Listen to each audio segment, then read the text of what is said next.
Good morning and welcome everyone. Thanks for joining in. We still have attendees coming in. So let's allow about a minute or two before we start the session today. All right, we'll be right back.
Okay, I think we've given 2 minutes for everyone to settle in. So I hope everyone has settled in well.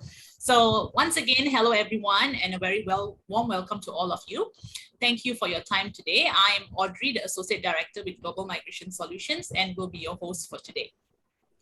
The interests of our Australian business and investment migration webinars have always been popular, and this speaks volumes in relation to the fact of Australia being the world's #1 migration destination for especially the affluent.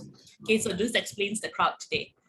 Today's webinar is going to be extra special as today we are honored to have Andrew representing the South Australian state government present to share some insights on the migration program, specifically the business and entrepreneurial stream. Andrew, would you like to just introduce yourself and say hi?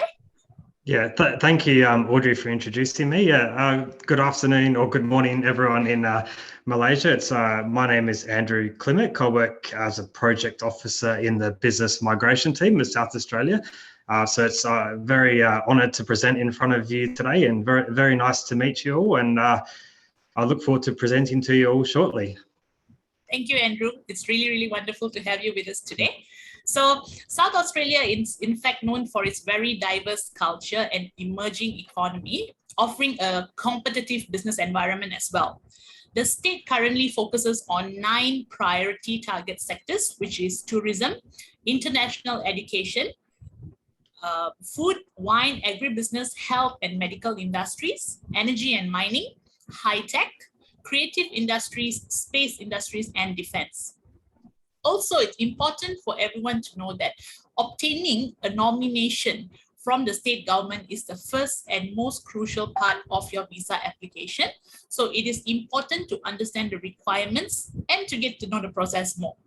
So it's really a rare opportunity to hear first-hand information directly from the state government like today. So do make the best out of the session, everyone. So, and we have been working closely with the South Australian government for more than 16, 17 years now, and are always grateful for the supportive team they have always been, all right? And we will also be covering the latest immigration updates and the general overview for the Australian business and investment visa today. And apart from the highlights of the business and entrepreneur migration in South Australia, do learn about the revised investment visa stream 188B that just kicked in July, which may favor many investors. As you may be aware, previously, the investment visa used to be done through an investment through a government bond. This requirement has now changed with the funds being invested into a couple of complying investments instead, which if done in the right way with expert advice will yield you an attractive return of investment on top of your residency visa. So we have good and concise information here today. I'm certain the session will be a very great takeaway for all of you. So before we begin shortly, I would just like to introduce about the company.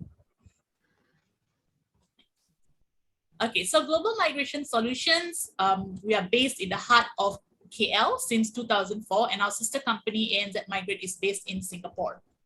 We carry ourselves as a premier migration advisory firm. Next, please. With 99% success rate, and we are happy to share that we've helped more than 12,000 families migrate to Australia. Our presence is across 5 offices in Asia Pacific, which is we have a service office in Australia, Singapore, Malaysia, Hong Kong, and Vietnam as well. And we're also honored to share with you that we have received multiple awards from Global magazine, and the latest being Top 25 Global Migration Agency CEO. These are the programs that we carry under our company.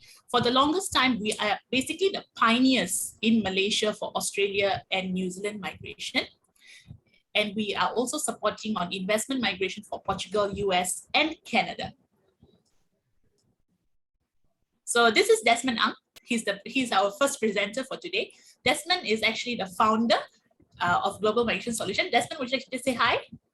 Hi, everyone. My name is Desmond, and I'm happy and pleased to have all of you here with us today.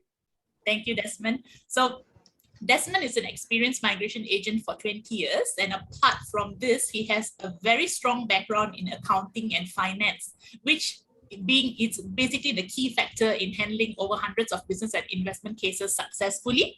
And he has received numerous awards and a notable speaker in international migration events, which there used to be many events happening pre-COVID times. So, and Desmond has been very much involved on that. Next. Okay, this is the award that we recently obtained in 2020, which is the Top 25 Agency CEO Award. This is James Allen Hall, our other migration agent. So James, unfortunately, James is unable to join us today because he's handling a CPD session for other migration agents because he is actually a professional development trainer. So James' company has also obtained the Top 25 Global Migration Agency Award, and James and Desmond work closely together on a day-to-day basis.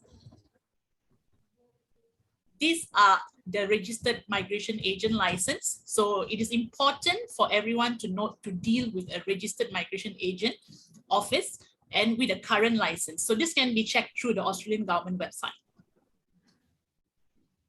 All right, that's it from me for now. So I'm going to pass on to Desmond to start off with the presentation, and we'll catch up again at the end of the session where we will have a Q&A. All right, so sit back and enjoy the session, everyone. Thanks, Audrey.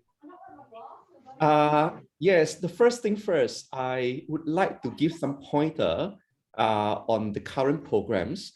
I guess most of you are under the impression that the Australian government has increased the bar and make the programs a lot more restrictive.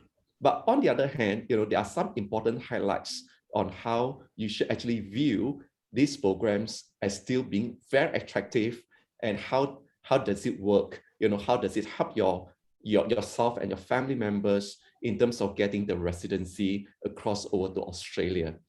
Now, what I really like about the current programs is there are more investment options available, particularly on the 188B visa.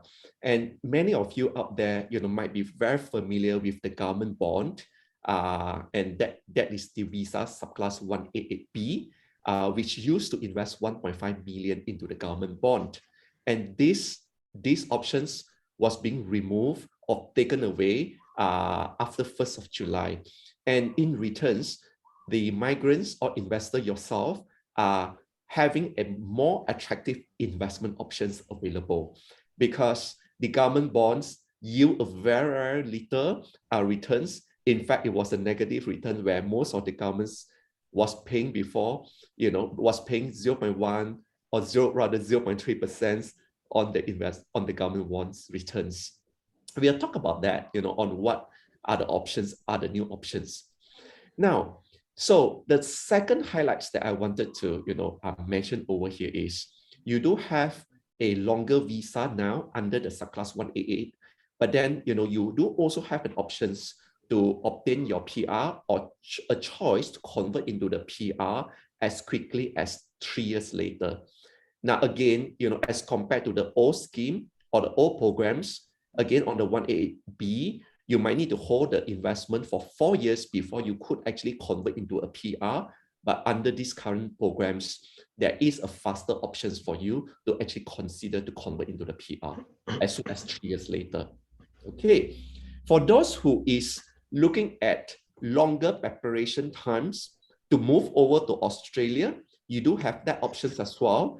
In the past, the visa gave you 4 years of validity, whereas currently you have 5 years, to plan. Well, you do have a 5 years visa, and you have a relatively an extra 1 year to plan before you need to fulfill certain condition to get a PR. So we talk about that high investment returns, and in fact, we have been very busy going through running the meetings with the respective fund manager in Australia and show the clients on the various investment options. And all those investment has been seen as very attractive, to most of the people. Now, I guess what is important, and especially today, this is the programs that we are talking about, the Subclass 188, and many of you in the past, because due to the pandemic, there's a lot of restrictions to travel across to Australia, especially with the children who needs to study in Australia. The 188 visa do give you the options to travel. So the borders is open at the moment for a PR, for a citizen, for a 188 visa holder, and a few very restrictive visa category of the people, specific category of the visa people. And 188 is, you can see 188 is one of the visa that has this automatic exemption. So this is the highlights, and this is the directions, about the current programs. Now, let me share a little bit more on when we talk about this business and investment visa, what are the options available? So again, the government has gone through some changes, has taken away some of the visa that is no longer relevant, and taken away some of the visa that has not been helping or has not been addressing the priority or the needs of the governments. So these are the current 4 options available. There are 188A, B, C, and D. Among the 4, there are 2 business programs and there are 2 investment programs. Now, the first thing first, 188A, this is the business innovation visa. And under these visa programs, the idea is, this program was being designed, to bring those with the business experience. In other words, you must already be a business owner, in order for you to apply for this visa. And upon the approval of the visa, you and your family member can move over to Australia and live in Australia. And there are certain requirements for you to run the business in Australia before you get your PR. Then we talk about 188B. This is the highlight, of course, among the 4. This is the one that actually yield and has gone through a different investment options. 188C has been there available since few years back. This is the visa that I'm going to share about. Among all the 4, this is the options with the highest investment amount for those who is not ready to go over to Australia yet. And this visa would be suitable for you because these programs require a very minimum residency. Then we also have the Entrepreneurial Scheme. And this is a very interesting programs. And there are certain specific criteria, and the South Australia government's involved a lot on these investment programs, on these 188E programs. And we will talk about that later. Now, when we talk about this 188A visa, of course, there are some prerequisite requirements, for you to be able to apply. Let's look at what does it take for you to qualify for this visa. First of all, I mentioned earlier, you must already be a business owner. So first thing first, you must be already running the business for at least 2 years. Now, do not confuse with the business in Australia. So it is not about you buying a business in Australia and qualify for this visa. when we talk about the business experience here, this applies to your current business experience. You must be running the business for 2 years, managing the business. Not only you are the shareholder, but you must be managing the business yourself. And that business, there is also a requirement of the shareholding on your current business, which you and your spouse must be holding at least 30% of the business. Yeah. And there is also a requirement of the turnover. Your current business must already be generating at least 750,000 Aussie dollar equivalent of the CS, or the gross turnover per annum. Yeah. And when we talk about that, right, you might be having more than one businesses. And if you do hold more than one company or more than one business, you could actually combine up to 2 companies to fulfill this requirement. All right. Other than the business criteria, there's also a financial aspect that you must fulfill in order to meet this visa requirement. In terms of the assets or the financial aspect, again, you and your spouse should have an asset worth at least 1.25 million. And that consists of your personal asset as well as your business asset.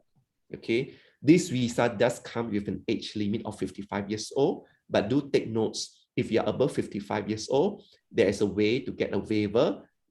In general, if you're able to demonstrate, a more significant benefits to the state's government, for example, South Australia, they would assess and consider offering you that, age waiver.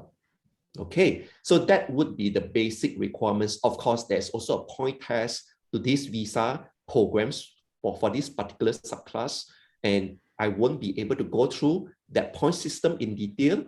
For anybody who wish to find out and get us to assess to see how many points you have, do contact us and we will walk you through that. Now, the next comparable visa to this 188A would be a visa called Entrepreneurial, yeah, which is subclass 188E. Now, do take notes, this visa is open for those who has a good idea, and the business will be seen as helping the developments of the economy, and there are certain requirements that you must fulfill. For example, you must first of all propose the business idea to some of the approved provider, and they will assess your business plan and put out a recommendation. You must first of all get through that first process first, and then only you are able to move forwards to get the state's nomination from the South Australia government. Yeah, and we'll talk about that slightly more later. Yeah. Now, as mentioned by Audrey, these are the 9 priority sectors that are targeted by the South Australia government, and that actually explain, these are the businesses that are given the priority. So for those who is looking at 188E, do take notes. These are the priority sectors that will be given, to you. So if you intended to run a business, in the tourism, for example, then this business plan will need to be submitted across over to one of the 5 assessor, and they will qualify to make sure that this is meeting, the business plan is meeting the objective of the governments. Yeah. So I won't be running through one by one, but do take note, these are the 9 priority sector. Now that covers a very brief introduction about the business migration pathway. And let's look into the investment pathway. Now, under investment pathway, you have an options of 188B, and you do have an options of 188C as well. The difference between these two is the investment amount. First thing first, 188B would currently require you to invest 2.5 million, and 188C would be the 5 millions. The investment options under these 2 programs would be similar. So we call this compliant investment, where there are certain percentage and components that you must be investing into the respective components, such as 50% on the balancing investment. Just for your idea, for example, that covers things like bonds, that covers REITs, and these are relatively seen as a conservative and income-based investment. Then you do also have emerging businesses. These would be those companies that are listed under Australian Stock Exchange with a market cap up to 500 million, market cap. Then you do also have a 20% to be invested into the venture capital. So these are the companies that are close to the IPO. These are the companies that has a strong potential. So do take notes. This investment would generally need to be managed by the qualified fund manager. So it is not about you, going to the Australian Stock Exchange and buy share. So what you are buying is into the private funds, where the funds might hold several and multiple listed company that is listed under the Australian Stock Exchange. And then when you do talks to the fund manager, and they do have all these historical statistics to share with you on how those investment has been performing since this program was being introduced many years back. Do take notes under 188B if you're exploring these programs, and do take notes about the age limit. 55 years old, is the general age limit. If we are approaching this, approaching 55, then you might need to find out how to actually get yourself in the application before passing the 55 years old. But again, for those who has passed 55 years old and have no intention on the business to run a business in Australia, do take notes. There's also options to get an age waiver. 1AAC, on the other hand, generally doesn't have an age limit. You can apply, at any point of time. And I do have a client at the age of 74 years old when they apply for this 1AAC. Talking about the 1AAC, why is it so that the investment amount is higher? Well, on the other hand, you're looking at a lower residency. So these visa programs in general require you to spend on average of 40 days a year. We talk about the 3 years for you to be in the programs and to apply for the PR, subsequent to the 3 years. So that average out to be 120 days over the 3 years periods. So it's very minimum. Whereas under 188B, the stay requirement is 2 years and it is over the 5 years periods. So if you're looking at converting into the PR 3 years, after 3 years, then you need to fulfill the 2 years of the residency within the first within the first 3 years. All right. Let's talk about this compliant investment between 188B and C. So there is a specific components that you must invest, and this is just to share with you, in the chart, and how this investment and the components and the amount of the investment that need to be allocated among the 3 components. Talking about the process, there are several important processes for you to go through, and of course, the first steps is very important to determine if you really fulfill all the immigration's requirement and meeting all the criteria. If you do, then we'll take you forwards to file the first application called expression of interest. And these applications to be filed to the federal government. And subsequent to that, that's where the state's government of South Australia came into the picture. So depending on which visa programs or the pathway you're going through, if it is a 1A, we have to propose what is your business intention. If it is an investment pathway, then we have to provide certain information on what you intended to invest into. And in returns, if South Australia government find that you meet the state's nomination criteria and you are the right candidates for them to offer the nomination, then the application will be processed, very quickly, and you will move on to the next stage, which is for you to receive the invitation. So it is, you can see, it is the South Australia State's government play an important role for you to be able to move on, to file the visa application without the state's nomination, you won't be able to do that. Yeah. And we would then continue to carry your hand through and liaise with the federal immigrations to address all the questions that the case officer might raise on your application. And we'll continue to manage that until the visa is approved. And of course, subsequent to the approval, we do extend our services to help you, with your settlement in Australia. If you're looking at running the business there, we have, the local representative or our local team in Australia to help you to, to make sure that, the transition and the settlement is going to be smooth for you and your family member. Okay, so I would like to invite Andrew to take over and share about, the state's nomination from South Australia. Andrew, please. Thank you very much, Desmond. Yes. Sorry. So I'll have sorry.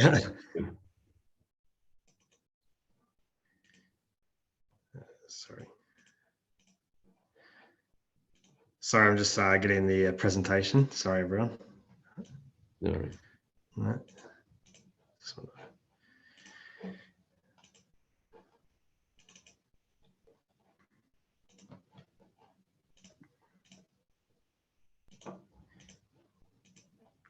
Perfect. All right. Firstly, I'd just like to again introduce myself. My name is Andrew, and I'm very happy to present in front of you all today about the South Australian business migration options. Firstly, I'd like to thank Desmond and Audrey from Global Migration Solutions for inviting me to speak in front of you today. We've worked with them for many years, and we've always had a good relationship. So I'm hoping today I can convince you to work with them and work with South Australia, and hopefully migrate to South Australia in the future. So today, basically, I'll just cover off some, options, options on different visa options for South Australia for business migration, how we, integrate with our clients, some living conditions in SA. So I'll go through those with you shortly. So this is just a quick picture. Obviously, the South Australian government, we deal with the nomination side, while the federal government, they grant visas. So skilled and business migration in South Australia, we're obviously involved in general skilled migration, employer sponsored, but today my main dealing with you will be to present about the business migration. So as I said, I'll quickly give you a basic visa summary about all these state nominated business visa options. I'll just give you some historical information on our program, just some promotion and client engagement. And at the end, of course, I'm happy to answer questions. So, a brief overview, basically the business migration program, it's aimed to inject capital into Australia's economic development and absorb the skills and experience of successful entrepreneurs from around the world. So the good thing is, as Desmond touched on, is currently the 188 visa holders, as soon as you are granted a 188 visa, you are given an exemption to fly into Australia. With Australia's current tough border policies, this is quite an advantage because as this is a provisional visa, many other provisional visa holders do not receive this exemption. So this is why the 188 is a very attractive option at the moment. 188 visas are also receiving priority processing through the federal government currently. So the processing times for 188 visas have definitely been a lot quicker in the past. So again, that's another advantage. And of course, as Desmond touched on, all business migration applications, they must go through a state government before you can apply for your visa to the federal government. So yeah, you do have to go through a state before you do lodge a federal visa application. Home Affairs will decide then whether to issue a visa. The new 188 visa, this is obviously at the moment a temporary visa, but it does lead to a permanent residency, which is the 888 visa. You do need to hold the minimum, the visa for a minimum of 3 years and at least run a business for a minimum of 2 years. So the good thing is the South Australian government is open for applications. And the advantage is this year, unlike other years, we don't have a requirement for an exploratory visit. So in the past, you would have either had to visit South Australia or conduct an interview with one of our team members. We have removed this from the process. So we are hoping that it's a lot more straightforward for migration agents and clients to apply directly to us without having to go through extra steps. Below are our assessment dates, but given the fact that we opened the 188E program just recently, the round one assessment is actually continuing, and the round one assessment will just go all the way till December because of the new visa we opened. So this is just a quick little image of how the business migration works. So again, you are required to apply to the South Australian government for nomination first. If you are approved by the South Australian government, we will issue an invitation in the expression of interest, which your migration agent will receive. And then your agent can apply for the visa within that 60 days of nomination. So now, obviously, given the 188 visa has gone through some changes, the state government has brought in some new requirements as well. So I'll try to go through these requirements to you now. So the state government has, for the 188A visa, we have 3 different options. So you can either, your options are to either to export South Australian products, invest into property development, or invest in a new and existing business and employ 3 full-time equivalent employees. So at this stage, for under 55 years of age, you know, the minimum investment amount for an existing or new business is 300,000. And if you are 55 years or older, the amount doubles. Now, I will touch on the 55 or older. The South Australian government is very happy to nominate anyone who is 55 or older. Our requirements for that are higher. The reason is we have to, when we nominate a client, we have to justify why we are nominating someone 55 years or older. So that's why we have put additional requirements, but we don't have a quota. We're happy to nominate clients that are 55 years or older. So in terms of property development, you know, the requirements are 1.5 million if you wish to develop in a metropolitan area of South Australia, or 1.2 million in regional South Australia. And the export purchase value of South Australian products is a minimum of $750,000 AUD. And that, I'll go through those requirements in more detail shortly, but that's just a quick minimum snapshot of what the export value is. So here's a bit more detail on the export requirements.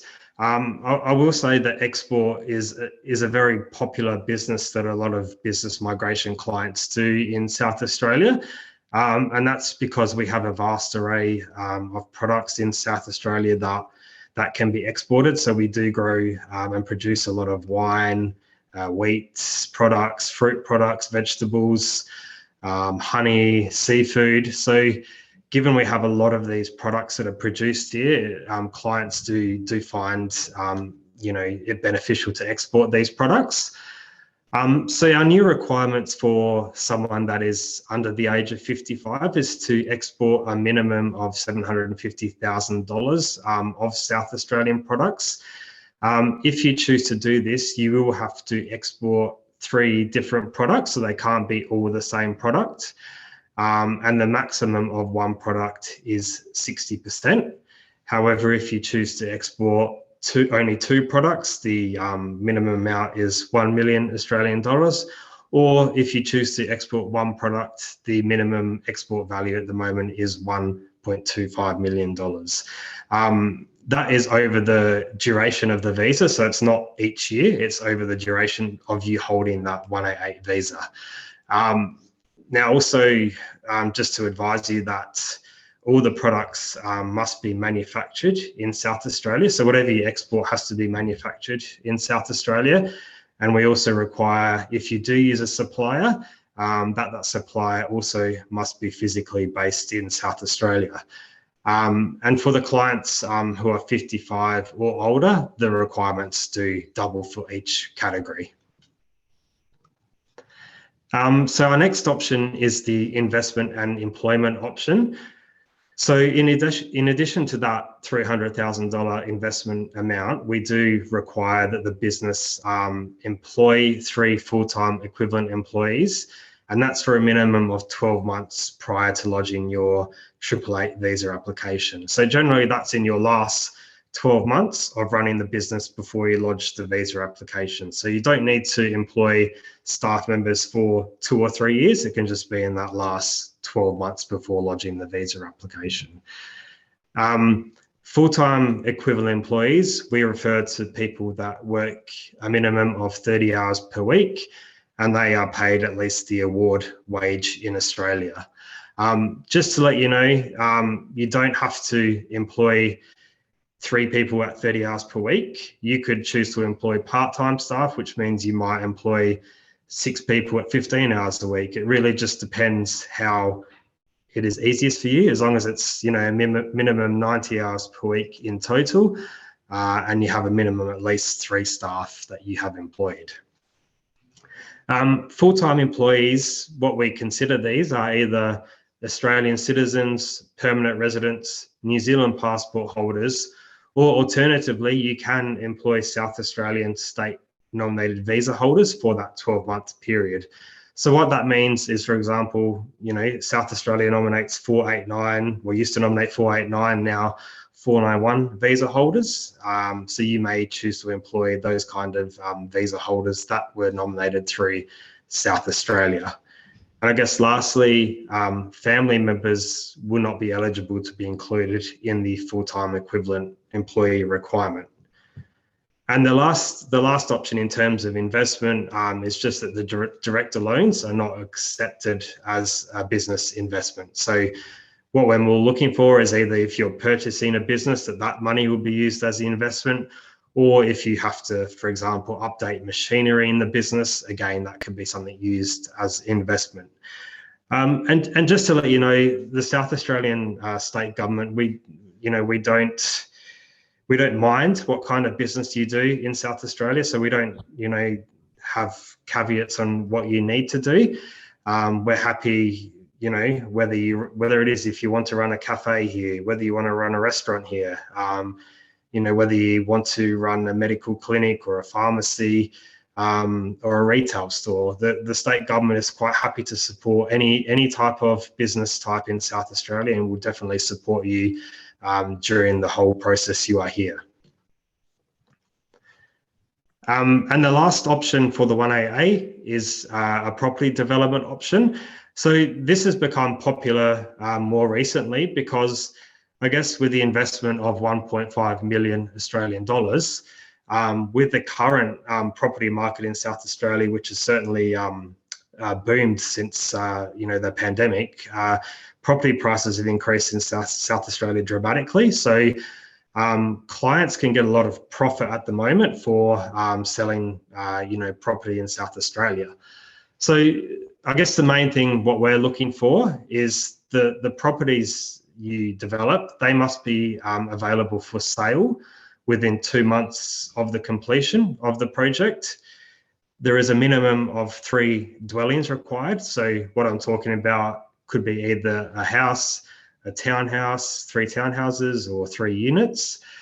And also the other benefit to this is the state government, on a case-by-case basis, we can give a waiver to the turnover requirement with the federal government.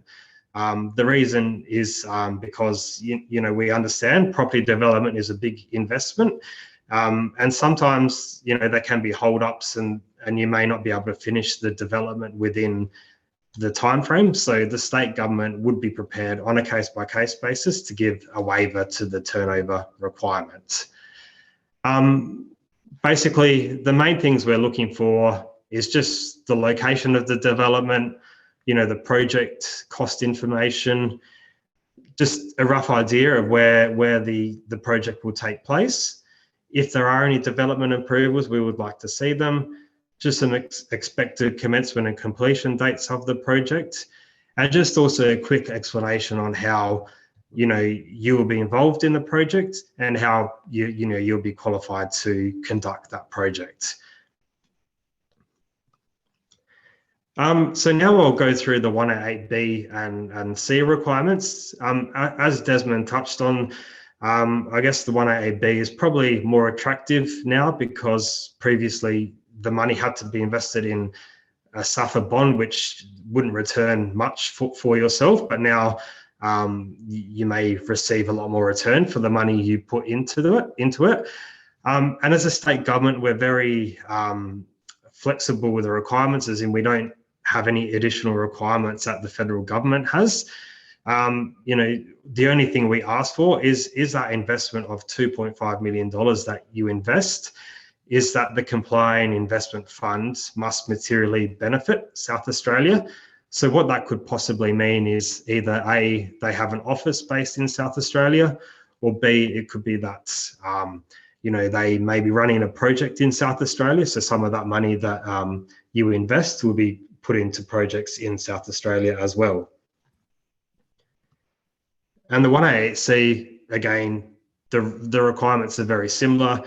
The fund just must benefit South Australia, just in the same way as I explained with the 188B, just exactly the same way it needs to benefit. But I guess the advantage with the 188C is, the residential requirement in Australia is, the 40 days per year. So you do, if you have obviously a business you're running in Malaysia, or you need to be in Malaysia in another country, you do have to spend limited time in Australia. I guess the only other thing to consider is for the 188C, the minimum investment is 5 million Australian dollars, where the 188B is the minimum of 2.5 million Australian dollars. And our last requirement, which we're very happy that we opened last week, is the 188 entrepreneur visa. It's like, I think it's got a lot of advantages.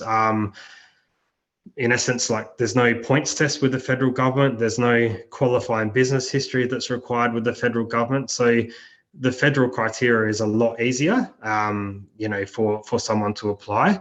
And the state government, we don't, have a huge amount of requirements for this, but what we do require is that the business you propose, that basically it has the potential to become a sustainable high growth startup, and with the future potential to employ South Australians. The requirement is to have a competent English test for this visa, unless if you're a passport holder or citizen of one of the either US, United Kingdom, Ireland, Canada, or New Zealand. But otherwise, it is competent English. So, for example, if you're speaking of IELTS, it would be 6.0 in each component, but other English providers are accepted as well.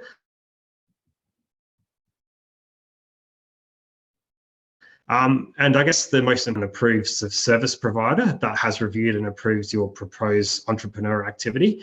So the South Australian government has endorsed 5 service providers. I'll go through them on the next slide. But yeah, you would need basically an approved service provider to approve your activity in South Australia first. I'm not sure if any student visa holders here, but obviously student visa holders, they can't apply for this visa. But however, if someone is on a 485 visa holder in Australia, you can apply for this visa as long as the service provider assess that your innovative idea has a strong business case. So people on temporary graduate visas can submit an application for this visa. So these are the 5 service providers, and we have direct links to those service providers on our website. So you can make an inquiry with them very easily. They're all available on our website. So, Stone and Chalk is one of them. They're based in our hub, like it's innovation hub in South Australia at Lot 14. We have New Venture Institute. They are affiliated with Flinders University. We have Moonshots, again, they're in our innovative hub environment. We have ThinkLab, which are based with the University of Adelaide. And we have the Innovation and Collaboration Centre, and they're based with University of South Australia. So most of them are either involved with the university or they're involved with Lot 14, which is South Australia's big innovation hub at the moment. Now I'll quickly just give you a brief breakdown of the South Australian Business Migration Program over the last 10 years. So as you can see, our program was very small 10 years ago, had minimal clients, but last program year, we almost had 1,000 clients have nomination from the state government. So the South Australian government has received a lot of support from business migration clients, and I can definitely say the city and regional areas has definitely benefited from business migration clients coming to South Australia.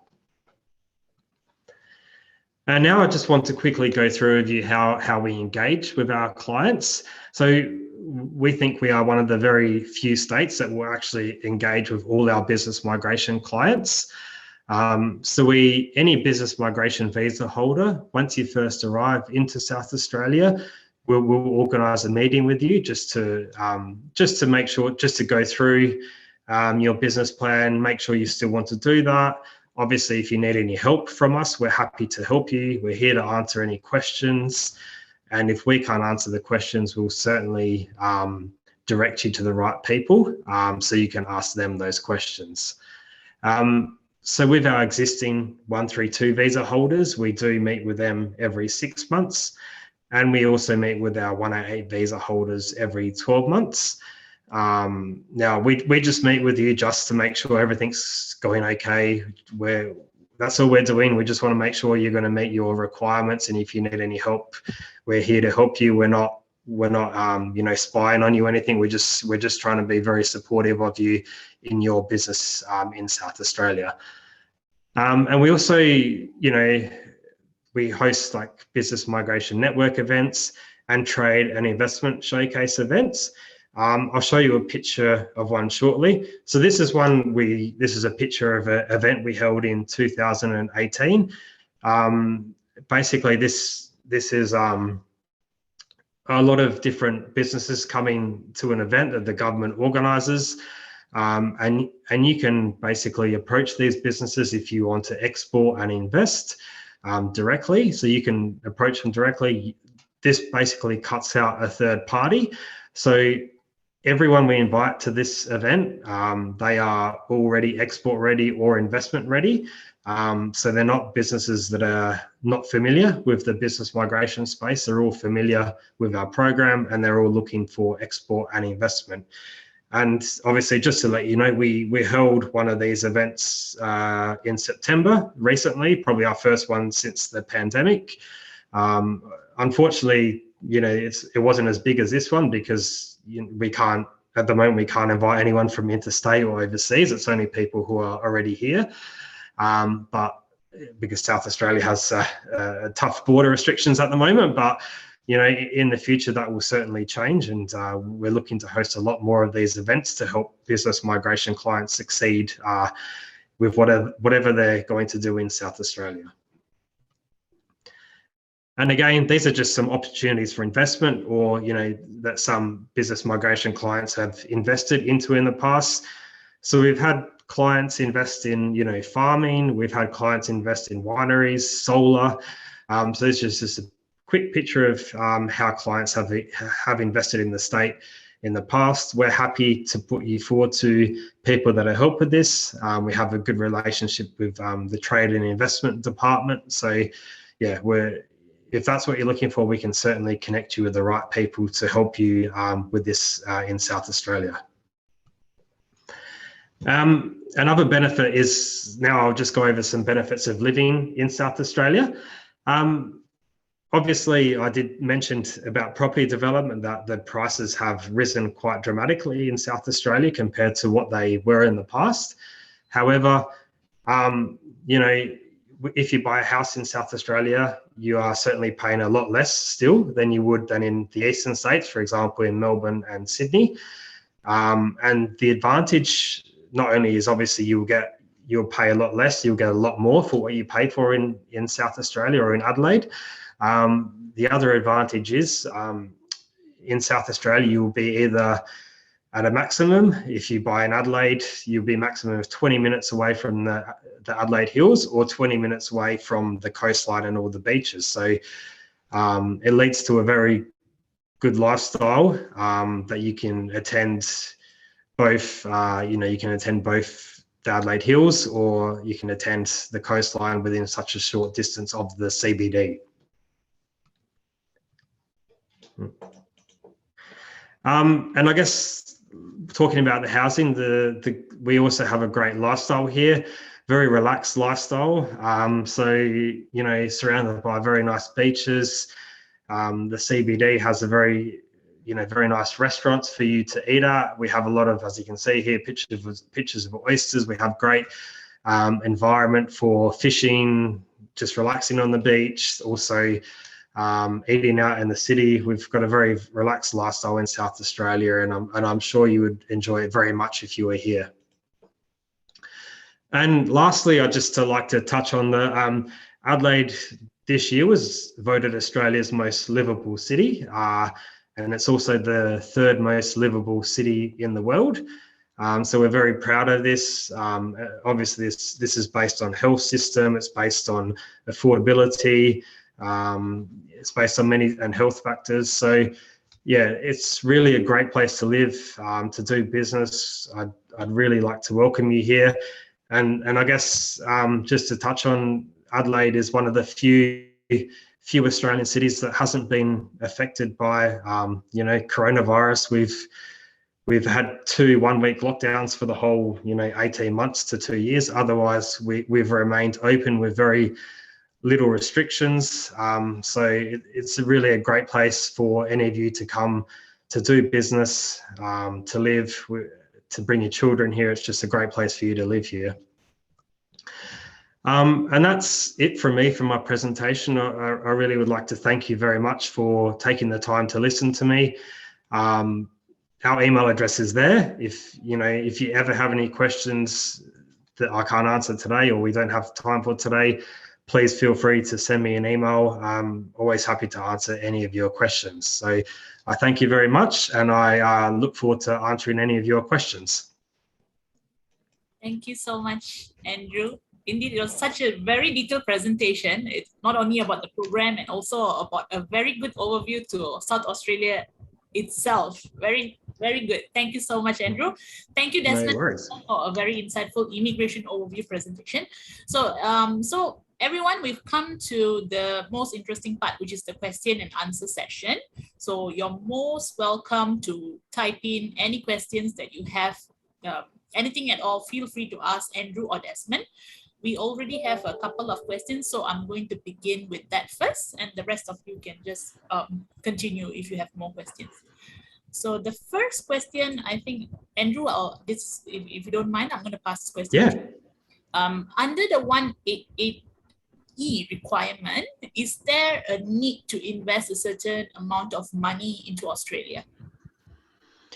No, there's no, this is the great benefit of this visa. There's no minimum investment requirement. Previously, the 188 visa had a minimum of a $200,000 investment. That's been removed now. So, and the state government doesn't have any requirements that are required in terms of an investment amount. So no, the answer is no. So there's no requirement on investment. Fantastic. Thank you. Thanks, Andrew. The next is an immigration question, Desmond. So can we add children who are no longer in school into the application? Right. Sure. I guess this question, it really depends on what is the age. Now, first, the age of the children. First of all, the age of the dependency is kept at below 23 years old. So in general, once your child has turned 23 years old, whether they are in the school or not, they can no longer be included in your application. But of course, if let's say your child is at the age of 19 and 20, and he or she is no longer studying, and they have started working and have earned a living independently, they are also considered as independent, in your application. So the rule of thumb is they must, if you wish to include your children in the application, they must be below 23 years old. Financially, it's still depending upon you. Yeah, so that would be the general rule of thumb. Thank you, Desmond. Andrew, this question is for you again. So, what is the most popular business a migrant usually takes up in South Australia once they get their visa? Sure. Yeah, thank you for the question. So, I guess in the past, our most popular choice of business has been export, and I guess that's just because of the huge array of products South Australia has to export. So I think I touched on we have a huge amount of, for example, seafood, wine, meat, wheat, fruits and vegetables. So that's been probably the most popular over the years.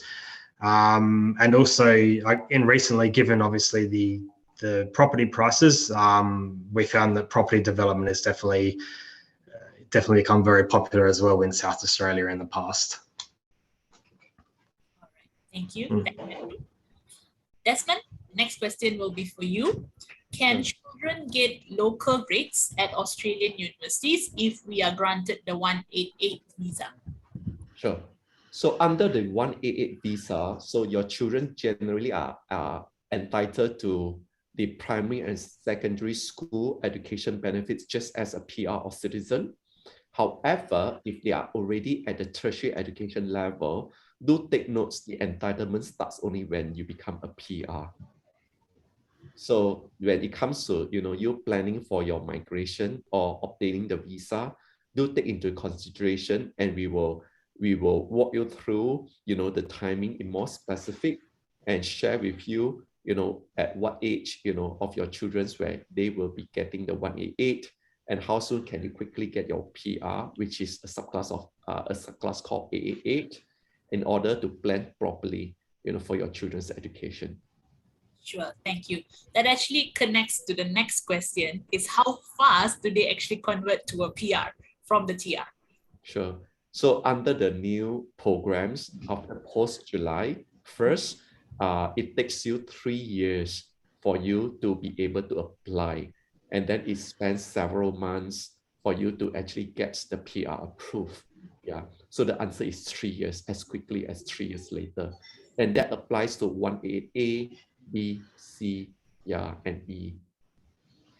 And so this is actually a faster plan compared to previous system, right? Right. So particularly 188B, this is a 1 year faster plan. It used to be 4 years where you have to hold the government bond for 4 years before you can apply. Whereas now, you can consider applying for the PR right after, after the 3rd year.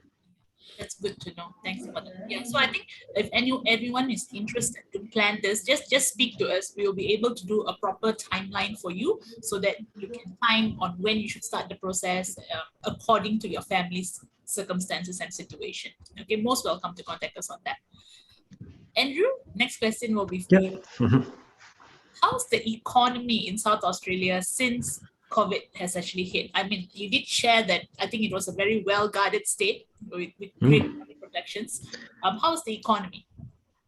Yeah, so thank you for the question. So, I mean, luckily in South Australia, we haven't like it's weird to say this, but we haven't really been affected by the pandemic. Obviously, as a nation, as a state, we've probably lost out on international students because of the border closures. But otherwise, the economy in South Australia has done very well.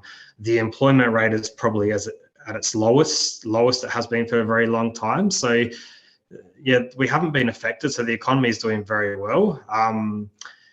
And in terms of, like, for example, property, like that's gone up a lot. The price has gone up a lot. So yeah, we're very fortunate. The economy is doing very well here. And I guess that's probably, we were lucky that we haven't been affected by the pandemic at all. So that's probably helped us a lot here. Thanks. That's good to know. Next question is again for you, Andrew. I know that the 188 is very new, but do you already have the timeline to secure the 188 visa? Yeah, I don't know how long. So the processing times from our end will be quite quick, but the state will be relying on the service providers a lot. So I'll give you an example. If a client goes to the service provider and proposes their entrepreneurial idea to them, once a service provider, if they approve the idea and the client can lodge with the state government, our processing times will be pretty quick. We'll get it done probably within a week because there's not much for us to assess because the service provider does a lot of the work. However, I'm not quite sure how long the service provider will currently take. It's a bit hard to know because it's a very new program.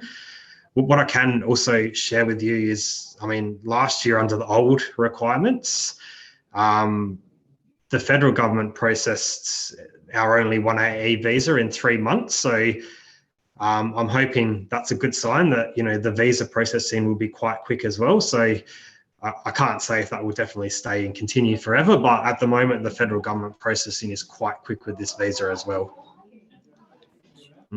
I think there's a little bit of more interest on 188. There's another question, Andrew. It's what is the role of the service provider, and are there any charges to them?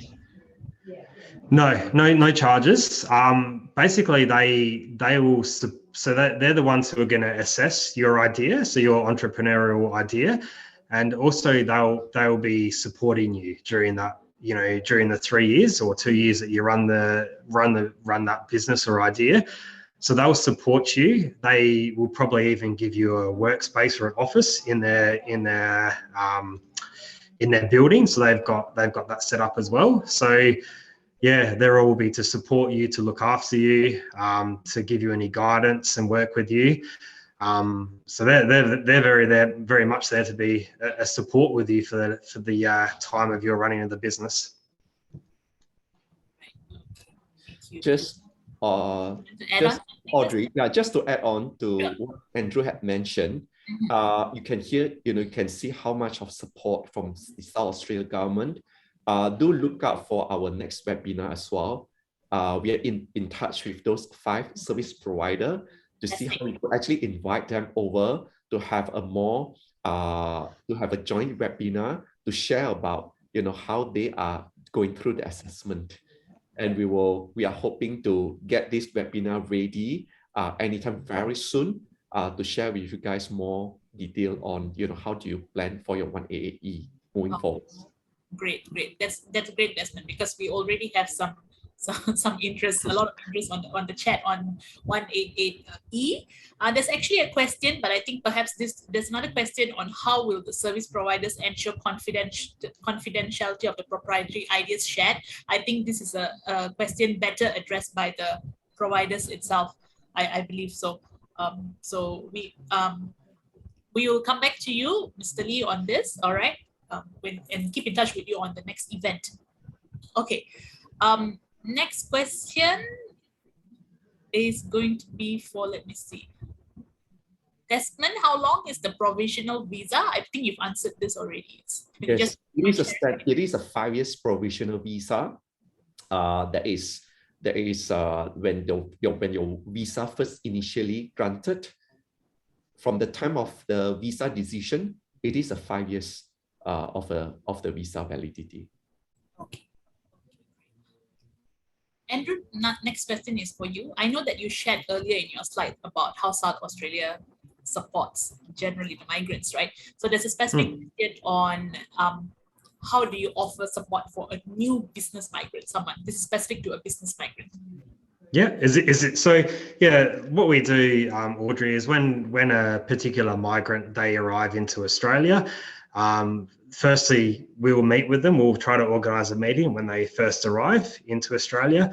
We'll give them some basic information on how to set up a business, you know, as in tax file number, ABN. We'll just give them some basic information.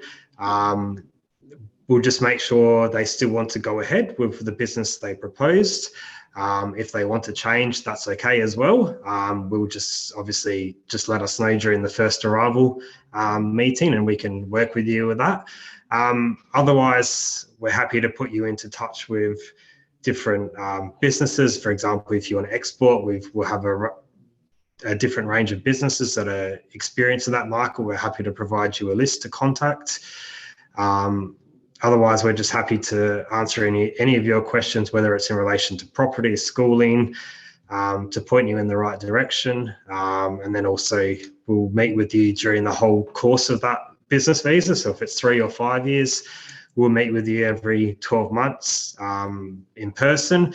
And if you need to meet with us more often, we can, or we can certainly be contacted by email, by phone for any support.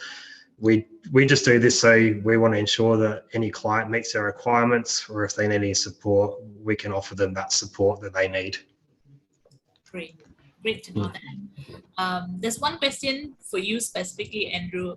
This is for existing 132 visa holder who wasn't able to fulfill the visa requirement due to COVID lockdown. So they're wondering how they can leverage on a COVID concession to have more time to fulfill the requirement. Are you able to assist with this? So the only problem with the 132, the federal government, they have a strict 2-year monitoring requirement. So generally from your first arrival into Australia, from that date, you have 2 years to do that business and to meet the state requirement. So, you know, the state actually can't give concessions to that because it's run by the federal government. So, you know, if it's the particular person asked the question, I mean, if you're the visa holder on the 132, sorry, then you know, happy to have discussions with you later on, because yeah, it's quite important that you try to fulfill those requirements, just because the federal government are quite strict on that 2-year monitoring period at the moment. Thanks for the additional info. Yeah. Okay, so I think we are done with the questions for today. We're running out of time as well. So before we end, Andrew, can I just invite you to just wrap up the session with any advice from your side and from the government, a message from the government, and then followed by Desmond as well. Yeah. Oh, yeah. Well, firstly, again, thank you, everyone, for attending today. It's been a pleasure to talk to you, even if it's over the internet, but still very nice that we can bring you this event. Thank you to, you know, Global Migration Solutions for inviting us to present. You know, it's very, very kind of you to do that. And also, yeah, like as I said, if anyone has any questions, please feel free to contact me. Happy to help with anything. And, you know, I just really encourage you to, if you want to think about coming to South Australia to do business, we're quite happy. We're quite accepting here. And yeah, like we really welcome you to the state and hope to see you here in the future. Thank you, Andrew. Yeah. Desmond?